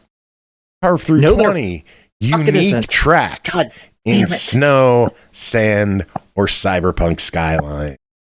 Jacob, what's Slopecrashers? So Slopecrashers is an arcade style snowboarding game, very much along the lines, like, I would have to say it's like halfway between SSX Tricky and SSX 3. In terms of like controls and like what it tries to accomplish with them. But you are one of this cast of animal characters. There's like parrots, capybaras, raccoon looking things, other types of birds, and you can customize them with different colors, hats, different types of boards. So as you were saying, You could use a frying pan eventually if you decide to unlock it. And there's multiple modes to go through it. There is like an arcade one. There is also kind of like a Grand Prix, which, I mean, it's not like there's really a story to it, but that one feels like it's more of like this is the main line of how you're supposed to be going across things. And there's various modes that you can play. But the game does make you do a tutorial, which is very helpful. But honestly, like, there isn't all that much to learn. So thankfully, like, you're out in the snow, like, doing your thing real quick. I will say this, the AI is not exactly the best, and it was fairly easy to win races. Not that that's a bad thing, because that is a boost to my ego. I was going to say, I have no problem with that. Yeah. Win, man. I will take that. I mean, there would be somebody usually rubber banded close to you, but, like, I never really had an issue, like, keeping first or second for most of my races. And the replayability is kind of high with this, especially if you've got kids. There is co-op for this. We couldn't get it working at the time, but the game manual does say that there is going to be co-op or is co-op. My kids and I couldn't figure it out, which was also fine because I wasn't even sure how the hell we were going to manage like having to deal with three kids, myself and my two kids, trying to figure out this game all on a bitty, not necessarily bitty TV, but like, this is one of those games where it feels like it's too big to smush down into little boxes. Like, you really need to be able to see where you're going with this, because it does kind of take like a Mario Kart kind of turn. Like, there's even like a blue shell kind of weapon that you can get, and there are various weapons that you can use. Some of them are passive, some of them are active. The passive ones are, of course, like all defensive. And the active ones are kind of interesting. Like, there's these trackers which act like the shells, in terms of like how far they'll hunt your ass down. But there is also a fun one where like a balloons get attached to your body, and all of a sudden your character just like starts floating up in the air, and you have to like start mashing A to like pop the balloons and get yourself back in the race, which I thought was nice. It felt different from a lot of the other kind of I guess you would just say like weapons for like this kind of genre. I don't know, like it felt practically non-violent, if that makes sense. You could also throw snowmen on there, which kind of acted like the bananas in Mario Kart, except huge. And running into them would obviously slow your character down, and then you have to recover. There are a number of tricks that you can do in the game, which will fill up your boost, and then obviously use that to move faster. But yeah, like, this was a lot of fun, especially for something that's definitely geared at kids. Like, there was a lot more in this game than I was expecting. To be honest, I thought like this was going to be like a quick write-off, but this one's going to be staying on the Xbox for quite a while.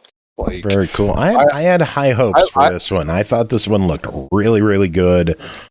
We've seen some companies that have like really good looking screenshots, but when the game's in action, it's like kind of falls flat and the physics are kind of fucky. But it sounds like this one is a solid one. Yeah, like, it's a lot of fun.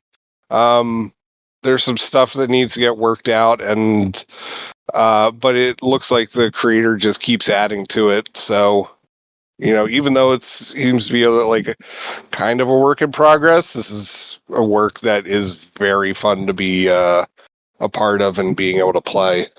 So, if you're looking for to try the online sometime. If you're looking for like a like, if you're looking for like a new snowboarding game that can kind of take that SSX role, but also be like easy enough that kids could pick up and play, this is a good choice. All right, $18. Verdict.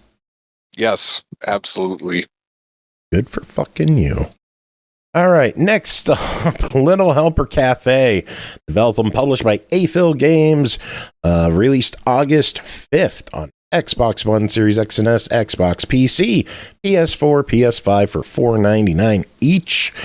Little Helper Cafe, you control a family pet hedgehog who loves helping in the cafe by pushing sugar cubes into coffee cups, filling holes with macarons,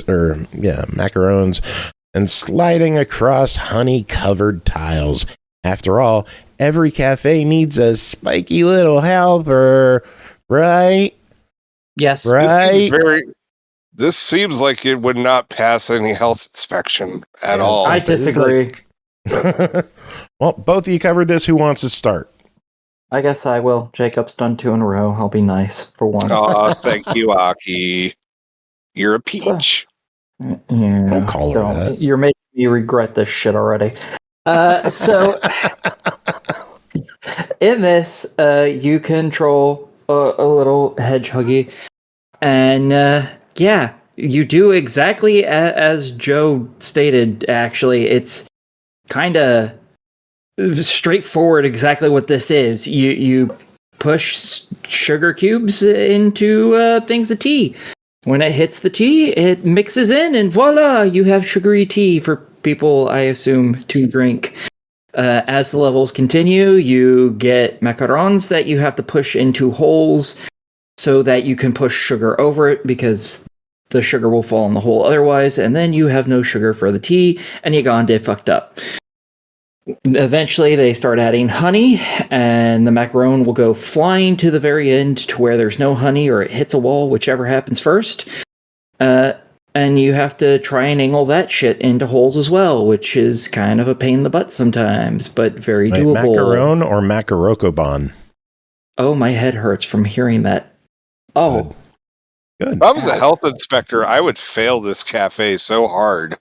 Like, they're filling holes with like little tiny cookies. There's a hedgehog serving like sugar, and they just dump honey willy nilly. Like, no proper cleanup procedures are happening. No, this place is getting an F. I'm shutting them down. You know, most of that is pretty fair. John Taffer's on the way. Shut it the fuck down. Yeah, most of that is completely fair. The hedgehog part is not. You take that back. Hedgehogs can totally serve you food. Anyways, so yeah, well, they gotta go fast. No, they don't. No, they don't. Anyways, there's, I think, 25 levels in total. I think you only have to beat like the first 20 of them in order to get all the achievements. It is a very simple game, kind of like all of these games are excessively easy. That's kind of the whole point of them. They're there to give you easy gamer score. That's life. None of these levels are particularly difficult. Occasionally you'll find some of these games have a hard level or two. These were all exceptionally pathetically easy, which I approve of.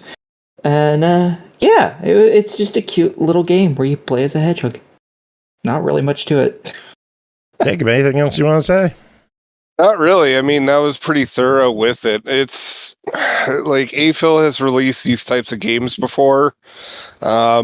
Just like, it's the same thing. Just, do you like hedgehogs instead of frogs? Or like wizards? Wait, there's a frog one? I'm pretty sure that there was, but you get the idea. Yeah. But it's just like, if you have you heard of AFIL games before? do you enjoy paying for the same game over and over, just with slightly different changes? Yes. Well, then tell me. Verdict. I'm for it personally. I thought it was cute. Like, I thought it was all right, but you know, I don't know. The art style didn't really do anything for me, so yeah. This game exists for one reason. Do you like easy achievements to flood your gamer score with. If so, buy it. If not, probably isn't for you. But you already knew that because this is an AFIL game. So, And if you are that first person, you probably bought the triple stack. probably. If at first you don't succeed, try again with AFIL Games in Candy Trail. Developed and published by AFIL Games. Released August 7th on Xbox One, Series X and S, Xbox PC, PS4, PS5, $4.99 each. Candy Trail, your mission is to guide smiling ice creams along the sweet trails of an enchanted kingdom to the most delicious celebrations of the year. Get ready to solve puzzles on a hexagonal map where every tile you rotate or swap mean the difference between a flavor explosion or a sugar disaster. Sounds like a Simple Plan song. Aki and Jacob, both of you covered this one. Someone start. Okay, so in this, you are rotating tiles to get a little snow cone dude from his starting point to Candy Kingdom. This one is ever so slightly harder than the prior game that we just talked about, because not only do you have to get them to the little kingdom, sometimes there's some places that you walk through that change what kind of ice cream the ice cream is. So there's little heated... I was going to say, I thought it was temperature related. Yeah, they're mostly temperature related. There's a heat one that melts it a little, and if you step through two of those without stepping through another specialty one between them, you melt. There's icy ones. If you step through two of those, you completely freeze. And then there's also ones that are like frosting, I guess is what it's supposed to be. And that kind of just equals you out. So you can step into a hot one and then into a cold one and you'll be equaled out. Or if you step into a hot one or one and then one that has like a swirl of whipped cream or whatever on it, will also generally normal you out as well. And you have to get them to the end, to whatever kingdom they belong in. And if you want the little stars for them, you have to get them to the kingdom in the same temperature range. So if you're going to the heated kingdom in order to get the star, you have to have them heated up as well to where they're a slightly drippy ice cream man instead of a standard one, which is kind of interesting. It took me a while to even realize I wasn't getting the stars on it, because you don't need to get the star to complete the level and move on. I thought that was kind of weird too, because the game also does not take the time to explain how the stars work. And the thing is that there were some levels where it seemed like everything should have gone off without a hitch, but for whatever reason the game was very much in the decision of like, all right, no, this is exactly how it has to be solved, and if this specific guy does not go into this specific house, then you haven't done anything.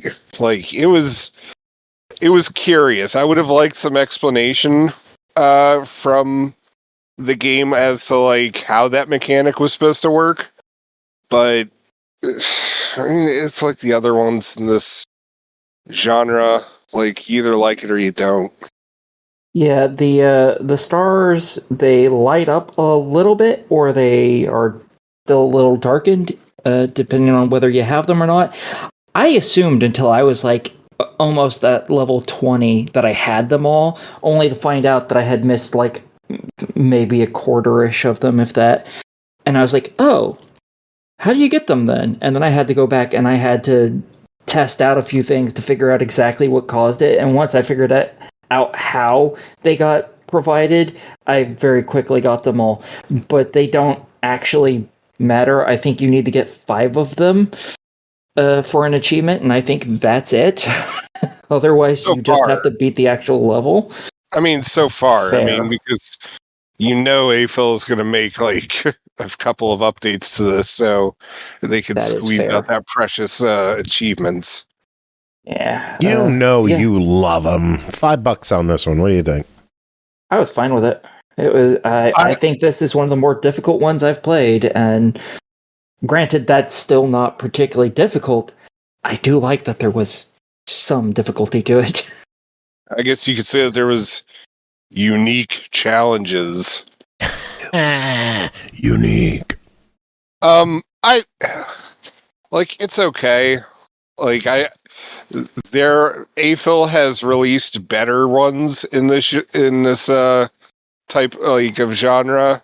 I mean, like for $5, it's fine. Why not? But I thought AFIL's done better. That's fair.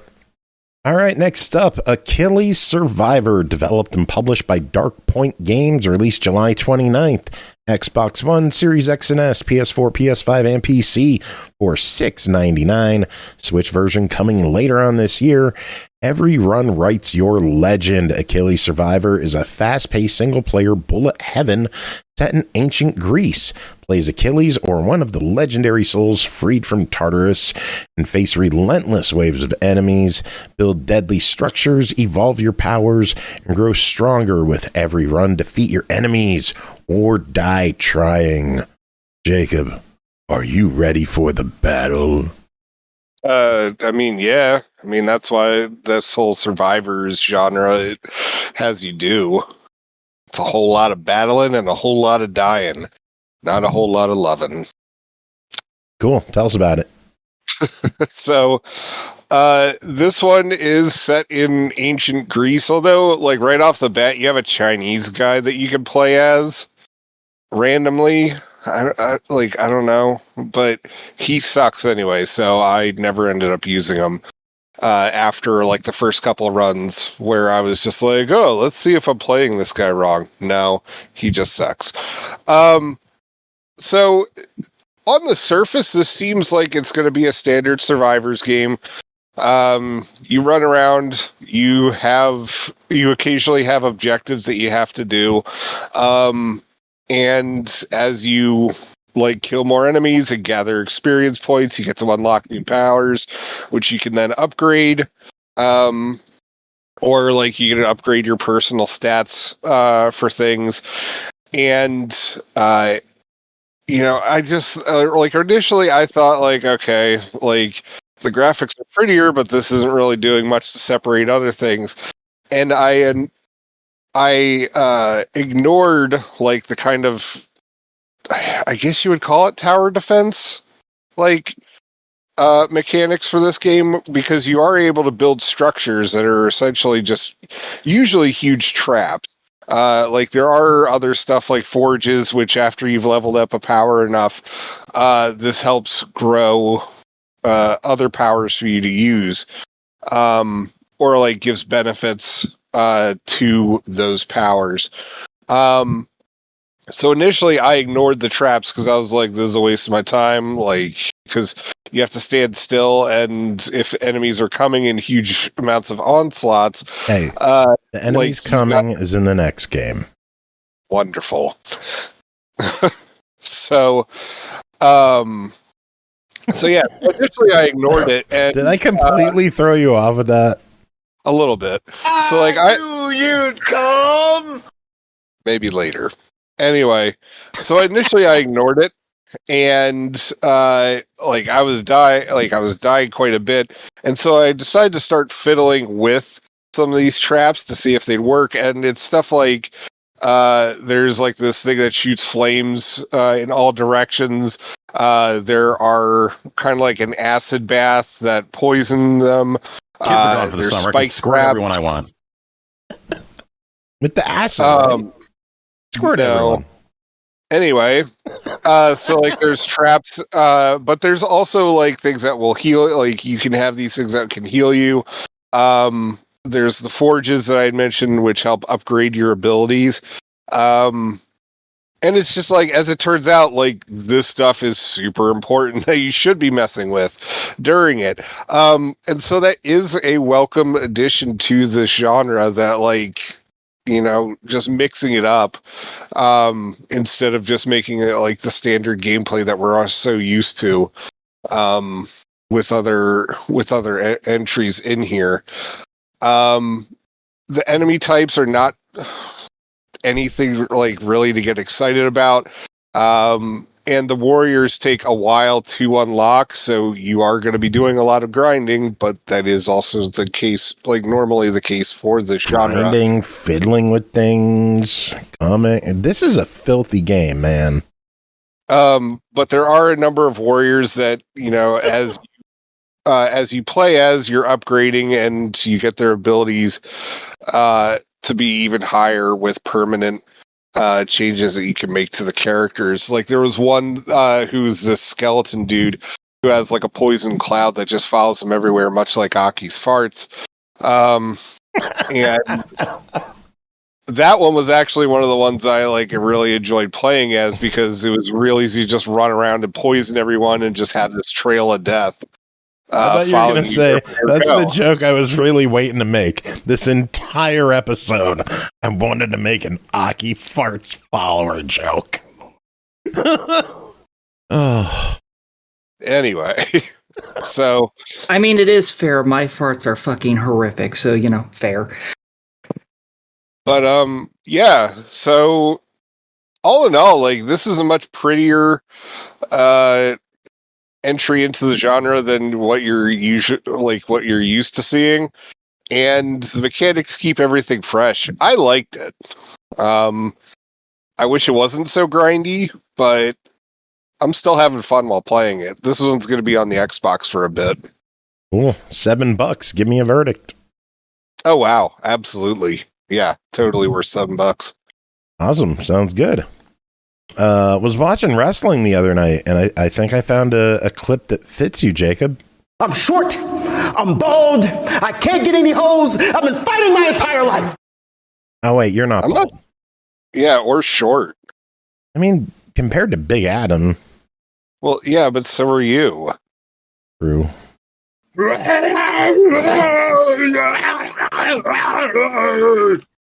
One last game to talk about tonight. Things are going to get naughty. George, take it away.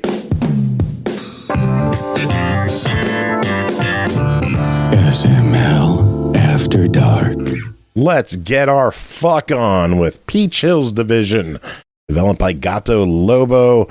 Published by TinyHat Studios, released April 18th on Steam, early access for $19.99, and an erotic point-and-click adventure game blending paranormal fantasy with military intrigue. What the hell?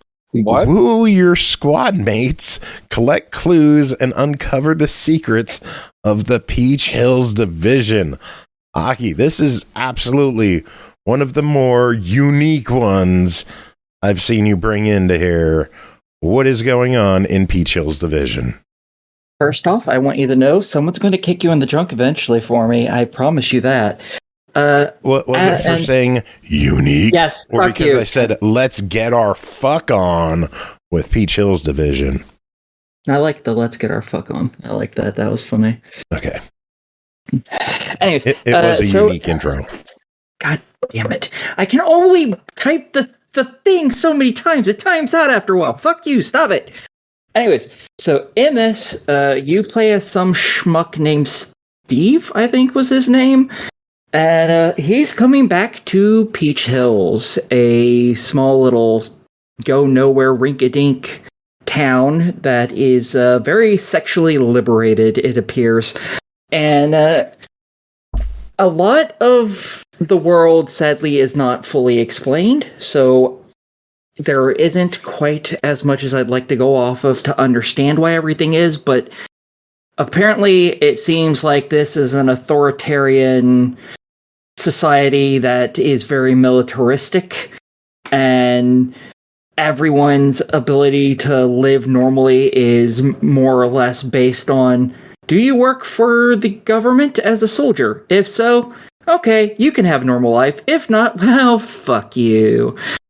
So, you're a first class cadet, basically. You're a nobody. And you have finally just barely eked out getting good enough to be sent to Peach Hills, which seems to be like one of the premier places, even though it's a podunk go nowhere town. And it's where you grew up originally. You had to be removed from the place because you weren't a soldier, and therefore a big fuck you. And now you're back, and it turns out everyone you know is basically still here. You almost immediately find the two girls that you grew up with. The mom character is not there for some reason, even though she invited you back, got everything set up for you. She is off somewhere doing something, who knows what. From everything I've seen in the town, probably a whole bunch of people is the answer to that.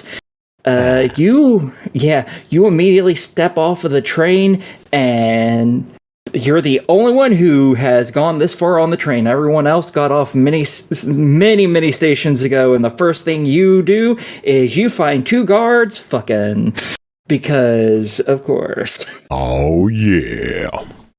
Yeah, everyone here fights with magic and technology.